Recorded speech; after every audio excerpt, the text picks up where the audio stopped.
గత కొద్ది నెలలుగా పుల్చల మండలంలో సంచరిస్తున్న ఏనుగుల గుంపు నుండి ఒక ఏనుగు ఒంటరిగా మారి పుల్చల మండలం పాలెం పంచాయతీలో రాత్రి వేళల్లో సంచరిస్తూ మామిడి చెట్లను ధ్వంసం చేస్తుంది.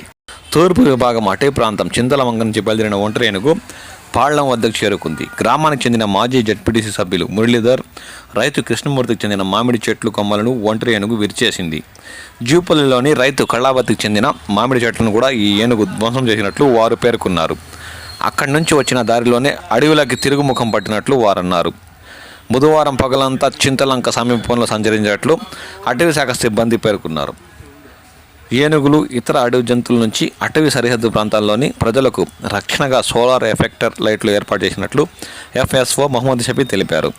మండలంలోని కల్లూరు, పాళ్లెం, దేవలంపేట పంచాయతీల్లో ఏనుగులు ఎక్కువగా సంచరించే ప్రాంతంలో 10 లైట్లు ఏర్పాటు చేశామన్నారు. ఈ సోలార్ లైట్లు పొగలు రీఛార్జ్ చేసుకుంటాయని, రాత్రిపూట ఈ లైట్ల కిరణాలు జంతువుల కళ్ళలో పడితే అవి అటువైపుగా రాక అడవిలోకే వెళ్ళిపోతాయని వారు ఈ సందర్భంగా పేర్కొన్నారు.